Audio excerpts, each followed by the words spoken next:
विवाह नहीं मौत का फरमान हो गया, विवाह नहीं मौत का फरमान हो गया, बेवजह लड़कों का टूटता हर भरोसा हर अरमान हो गया। कि विवाह नहीं मौत का फरमान हो गया, बेवजह लड़कों का टूटता हर भरोसा हर अरमान हो गया। मैं यह इसलिए कह रहा हूँ कि रोज रोज की ये जो घटनाएं हमें सुनने को मिल रही है, उससे हम सभी का दिल दहल रहा है। इस समाज में हर व्यक्ति का दिल दहल रहा है जो इस तरह की घटनाएं आए दिन देख रहा है, जिसमें विवाह के पूर्व पतियों पर, लड़कों पर हिंसक घटनाएं हो रही है, उनकी निर्मम तरीके से हत्या कर दी जा रही है। ये समाज में बेहद ही सोचनीय विषय है कि ऐसा क्यों हो रहा है और इसका रोकने का क्या उपाय है, क्योंकि इसमें पीड़ित एक पुरुष है और जहां पर एक पीड़ित पुरुष रहता है वहां पर इस तरह के मुद्दे, इस तरह के चर्चे समाज के या फिर नेशनल मीडिया के मुख्य धारा में नहीं आ पाती है, जब तक वो कोई विशेष मुद्दा ना बन जाए, कोई बड़ा मुद्दा ना बन जाए। क्योंकि इस तरह की कई ऐसी घटनाएं हमने पिछले कई महीनों में, कई सालों में सुने हैं जहां पर पीड़ित एक पुरुष है। अभी हाल की ही घटना है राजा रघुवंशी और सोनम रघुवंशी की, जिसकी 11 मई को शादी हुई थी इन दोनों की, और वो लोग घूमने के लिए 22 मई को गए थे और 2 दिनों के बाद ही उनकी गायब होने की खबर आ गई। और जब पुलिस इसमें जांच पड़ताल करती है, पॉलिटिकल पावर एक्टिवेटेड होते हैं इसमें, तो राजा रघुवंशी की बॉडी मिलती है मरी हुई और कल उनकी पत्नी सोनम रघुवंशी भी मिल जाती है। और इसमें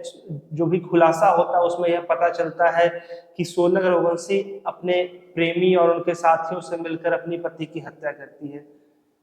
मेरा सवाल यही है, इसमें गलती उस लड़की की भी है, उनके दोस्तों की भी है,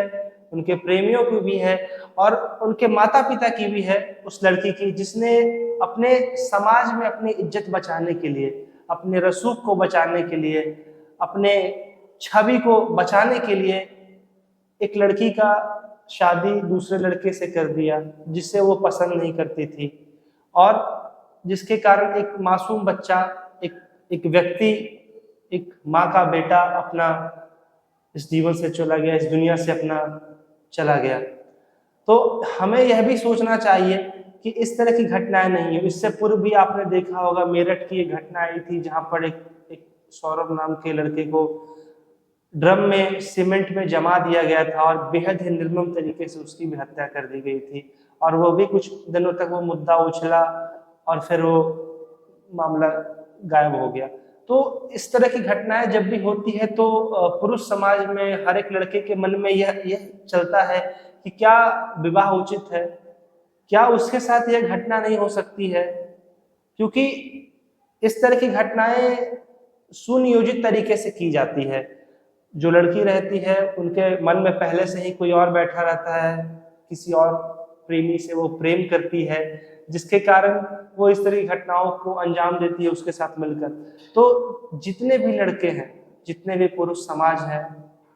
वो अगर शादी करने जाते हैं या कहीं भी किसी लड़की से मिलने जाते हैं तो कृपया उससे और उसके परिवार वालों से यह जरूर पूछें कि तुम्हारा कोई प्रेमी है या नहीं। उनके माँ बाप से भी पूछ लें कि इनके पूर्व में प्रेमी रहे हैं कि नहीं, क्योंकि अगर आप ये चीज नहीं पूछते हैं तो आप फिर से अपने जान खोने का न्योता दे रहे हैं, क्योंकि आपने बहुत सारी ऐसी घटनाएं देखी हैं जिसमें यही सारी चीजें हुई है। तो कृपया सतर्क रहकर और सावधानी पूर्वक ही आगे किसी भी विवाह करने का सोचे और पूरी जांच पड़ताल के साथ ही इन बंधनों में बंधे, क्योंकि इन बंधनों में बंधने के चक्कर में ये ना हो कि आप पर फूल माला चढ़ जाए और आप अपने जीवन से हाथ धो ले। जय हिंद, जय भारत, जय श्री राम।